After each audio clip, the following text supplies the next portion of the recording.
Good morning, Web Spiders. Today is Thursday, December 7th, 2017.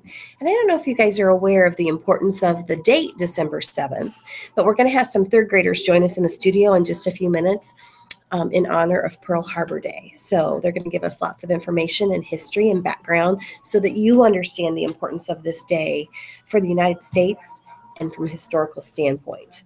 So right now I have some second graders coming in. If you'll stand right here so you can see yourself on the screen, we'll do a really special moment of silence in a few minutes for Pearl Harbor Day. Our Good Cheer Challenge, are you ready for this? Okay. Tied for third with a total of 24 cans, Mrs. Honeycutt, Mrs. Rector, and Mrs. Williams. Second grade with a total of 27 cans, Mrs. Bridges. Second place. And in first place right now with a total of 83 cans, Mrs. Schatz, first grade class. So that is awesome, awesome, awesome.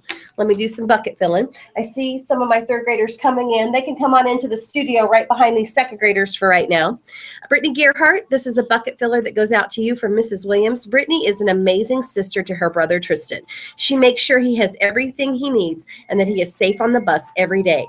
She also helps other students get ready for dismissal. Thank you for being you, Miss Brittany. Awesome. To Marco Alvey from Mrs. Bartram. Marco has so much knowledge in a variety of areas and is eager to share with others. Way to go, Mr. Marco. To Jaden Best from Miss Lizelle. Jaden is always trying to fill other people's buckets all day long. Love, love, love that, Jaden. And to Gwen Humphrey from Mrs. Bartram. Gwen is very considerate of the feelings of others, and she demonstrates empathy and compassion frequently. Way to go, Miss Gwen. I love it. I love it. I love it. Well, I'm going to have my second graders step to the side for just a second. Hey, there's Gwen. Okay. Let my second graders step back up, and I'm going to have my third graders come in between chair to chair. That's not enough. Oh, they're just going to go one at a time. Okay, one at a time. That's fine. Now, I mentioned Pearl Harbor when I first introduced announcements today, but I didn't exactly tell you what it was because our third graders are going to do that for us. But it did occur on December 7th, 1941. So, Michael, take it away. Today we are wearing red poppies and recognition of Pearl Harbor Remembrance Day. Here's what happened. Your turn. Yeah, they're wearing red poppies. Will you say that again, sweetheart? Red poppies in honor of? Today we are wearing red poppies in recognition of Pearl Harbor Remembrance Day. In recognition. Here's what happened. Guess what happened? Okay, Miss Michaela. 1930s, Japan was trying to gain control of parts of China. China didn't like this, so two countries began to fight. Okay, so that's a conflict between Japan and China. I wonder what that has to do with the United States. Okay, close and really loud. The United States didn't like what Japan was doing, so they imposed trade embargo, which meant Japan wouldn't get the fuel they needed for their military plan. Okay, so I think if they just walk out that door, that'd be perfect. So Japan couldn't get the fuel they needed. Okay. The embargo made Japan more determined, and they made a plan to attack America. So they are mad at America because of the embargo? Oh my goodness. Thank you, Gwen. Many American military ships were anchored in Pearl Harbor, Hawaii, and many of our military planes were at a nearby base. Okay. Ooh. The Japanese sailboat carriers full of planes to within 250 miles of the Hawaiian Islands. The planes took off from the ships and flew the rest of the way. Okay. The Japanese plan was simple: destroy the Pacific field of the United States of America. That way, the Americans would not be able to fight back. So the planes were coming to attack our planes and our carriers and our military base so that we couldn't fight back. Okay, I'll make sure I got that clear. On December 7th, 1941, after months of planning and practice, the Japanese launched their attack at about 8 a.m. 189 Japanese planes filled the sky over Pearl Harbor. Bombs and bullets rained onto the the ships below. By the time the attack was over, every battleship in Pearl Harbor had significant damage. Oh, no. In all, the Japanese attack on Pearl Harbor crippled nearly 20 American ships and more than 300 planes. Most important, 2,403 people were killed and about 1,000 people were wounded. Oh, no. So over 2,000 people were killed and over 1,000 people were wounded. It's a sad day, isn't it? President Franklin D. Roosevelt addresses the U.S. Congress on December 8th, the day after the crushing attack on Pearl Harbor, and said these famous words. These famous words. I'm going to try to play his famous words for you. Hopefully there's no You technical go difficulties. close that door, Marco, so we can hear really well.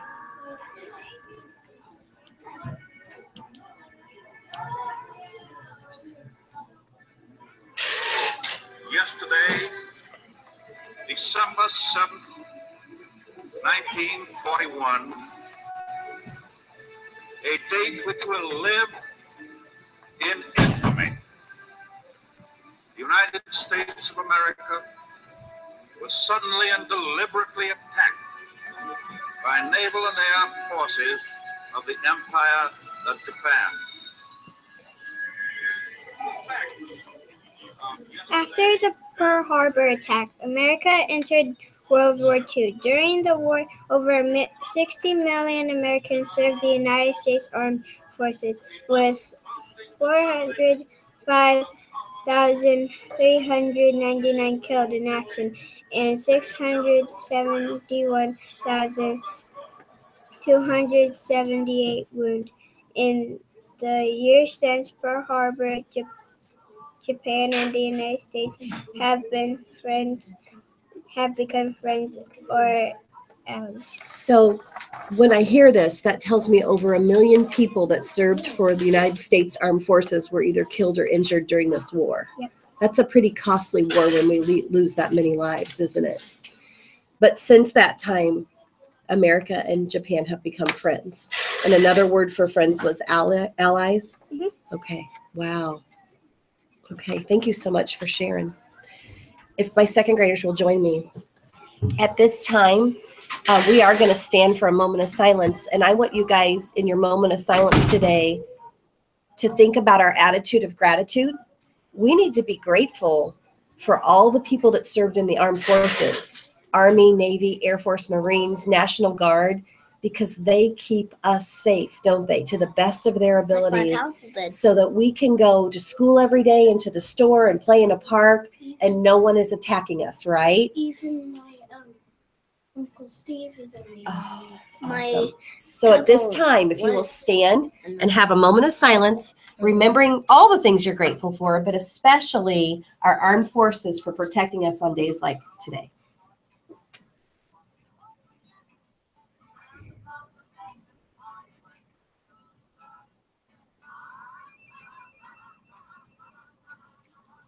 Thank you for that. And now for the pledge. Would you step over here, sweetheart, so I can see both of you?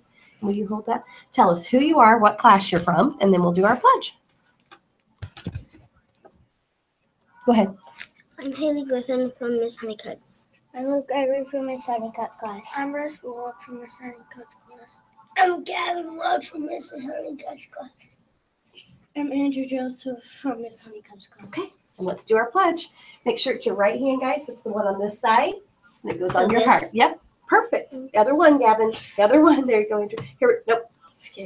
I pledge allegiance to the flag of the United States of America and to the republic for which it stands, one nation, under God, indivisible, with liberty and justice for all. Okay, I do have some birthdays maybe today. Oh, we do not have a December 7th birthday in the web. At least I checked the list and didn't forget, so that's good. And I don't have an adult birthday either. So let's talk about our attitude of gratitude and what we can be grateful for today. This is a bucket and a broom. Do you see that? So today, let's be grateful for our clean school. We are grateful for our custodians who keep our school looking merry and bright. So they keep it happy and they keep it sparkling clean and bright, don't they? Do you know that's one of the comments that I get when new students start at Webb Elementary? When their parents take a tour of our building, they'll say, "Your building's so clean." So do you think there are schools out there that custodians don't take as good a care of the buildings? Yeah, And- even my school. Yeah, really? My old school. And even you guys, because I depend on you to pick up your own trash, don't I? To clean up your tables in the cafeteria and stuff off the floor. And I've even seen a lot of web spiders when they're walking down the hallway, see a scrap of paper, and you guys are now starting to pick it up and throw it away, even if it wasn't yours, even if you didn't drop it or leave it there, because we take pride in our building and we're grateful that it's so clean and our custodians take good care of it. So let's do our creed and have a thinking Thursday. Slow down, do your best. I want to see growth on your test. Are you ready? Here we go. I am a member of the Webb family. I take pride in myself and my school. I promise to do these things every day. I will only say positive things about myself and others. I will respect and trust others. I will insist on giving my personal best. I will discuss and listen actively. I will expect and give truth and honesty. I am glad to do my part to make Webb School a place where everybody is somebody special. Make it a great day in the Webb. Remember to be thankful. When things aren't going right, when you're stuck, when maybe you just can't solve that math problem, slow down. Remember in your own little brain things that are happy and good and that you're thankful for. And maybe it'll just give you that push to try again, okay? Make it a great day in the Webb, guys. Make sure you are Doing it right. Just one reminder before we leave. We will call you down on the PA system today when it's time to come to the gym to watch the dress rehearsal for our music program. So the calendar tentatively says 10:15, but we may have to adjust this depending on when we're ready, okay? So make it a great day in the Webb. Make sure you are Doing it right. Thank you, Webb Spiders.